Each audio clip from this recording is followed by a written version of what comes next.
Okay, The Crow, 2024. I went into this with low expectations because, admittedly, I am a fan of the 1994 film. So, having this technically remade, but not really remade, it was just like, just leave it alone. Now, what I mean by remade but not really remade is because, what a lot of people do know, but what a lot of people still don't know, is that The Crow was originally a comic book from Caliber Comics, I believe, from 1989.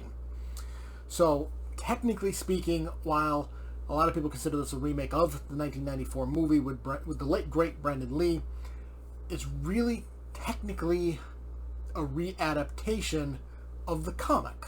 So, like I said, I went in with low expectations, and honestly, those expectations were met. I wanted to at least enjoy this because Bill Skarsgård is an absolutely phenomenal actor. He is great in everything he does. Even if the movie itself is not great, he is great. But this is not one of those cases. It's because he plays Eric Draven like such a whiny little bitch.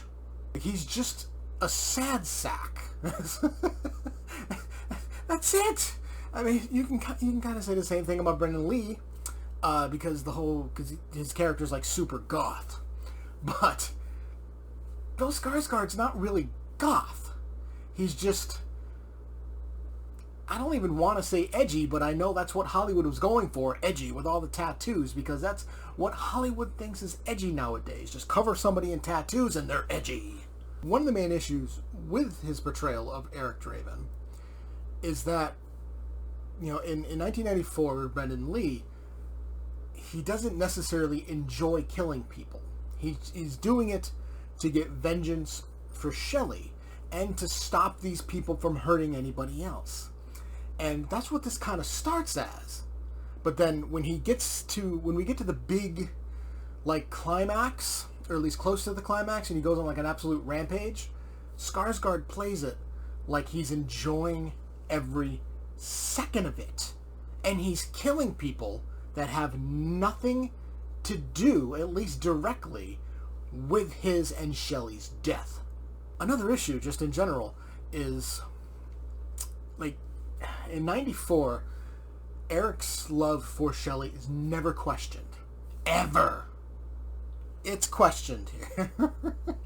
Like, there's no doubt in Eric's mind in 94, he loves Shelley. Period. The end. There's a moment of doubt, which, considering what he sees to make him doubt it, it's like, okay, sure, but you can't go around and be like, actually, it's kind of a spoiler to say it, but, like, somebody outright tells him, it's like, oh, hey, it's not in your heart anymore, you're doubting your love, but then he's like, no, I'm not, oh, I'm not, no, I'm not. It's like, you clearly are. Formerly known as Twigs, or FKA Twigs, whatever her name is, it's one of those. This is the first time I've seen her actually act. I have no idea about her music career. Not a clue, so I don't fucking know. So, it's hard to really judge her by her acting in this, because this is the first thing I've seen her in. So it's like, she's whatever. One of the other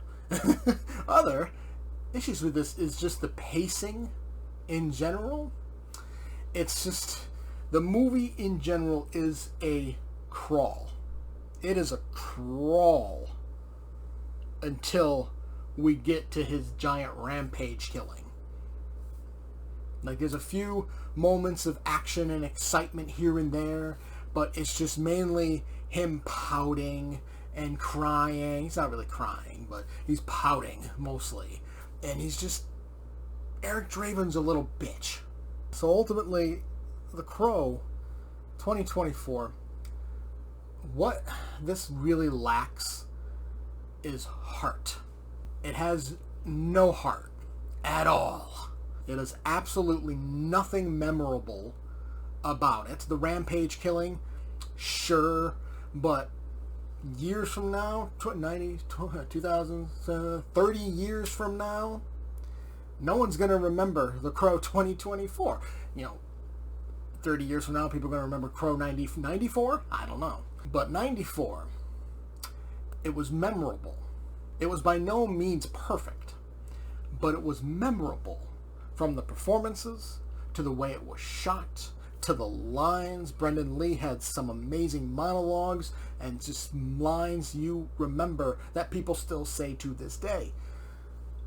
None of that in this version of The Crow. So other than like the massive rampage killing, which is extremely violent, which for me that's fine, but for some people they might not be into it. But just like the way he kills these people, it's pretty creative. Some of them, they're pretty cool looking, and looks like a lot of practical effects. So that's really the only thing I feel The Crow 2024 has going for it, is his big rampage killing. Because other than that, the acting is not great. The characters are just bland. The pacing sucks. And the ending, I forgot to mention the ending. It's absolutely nonsensical. It makes no sense. It makes absolutely... The ending annoyed the hell out of me. It actually kind of angered me a little bit because it's just... I don't want to spoil it. If you're brave enough to go see it, I don't want to spoil it. But the ending is just so nonsensical. You're going to be scratching your head leaving the theater.